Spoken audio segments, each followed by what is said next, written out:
দুর্ঘটনায় আইরে আল্লাহ, দুর্ঘটনায় মানুষের মাথা একদিকে, দেহ আরেকদিকে, ব্লিডিং, এরকম হয় না? আল্লাহ তুমি হেফাজত করো। বিশ্বনবী বলেন, এই দুর্ঘটনা দেখে কেউ যদি এই দোয়াটা পড়ে, তার জীবনে সে কোনোদিন এরকম অ্যাক্সিডেন্টের সম্মুখীন হবে না।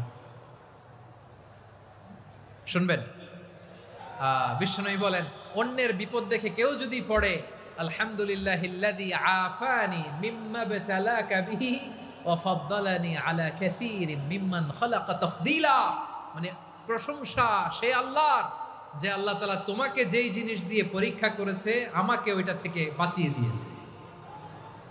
তোমাকে আল্লাহ যেই বিপদে ফেলেছে আমাকে ওই বিপদ থেকে তিনি মুক্ত রেখেছে, আর তার অনেক সৃষ্টির উপর আমাকে তিনি প্রাধান্য দিয়েছে। সুবহানাল্লাহ পড়েন। যে কোনো বিপদ, কারো ক্যান্সার দেখে যদি এই দোয়াটা আপনি বিশ্বাসের সাথে পড়েন, জীবনে কোনোদিন ক্যান্সার রোগে আক্রান্ত হবেন না।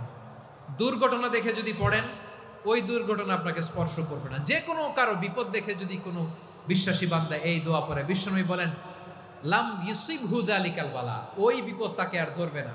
উফিয়া মিনহু মিন যালিকাল বালা কাইনাম মা কান, সে যতদিন হায়াত পাবে কোনোদিন ওই বিপদ তাকে স্পর্শ করবে না। এই দোয়াটা পড়তে রাজি আছেন আমার প্রিয় ভাইরা? তাহলে পুরো আলোচনার সেন্ট্রাল থিম হচ্ছে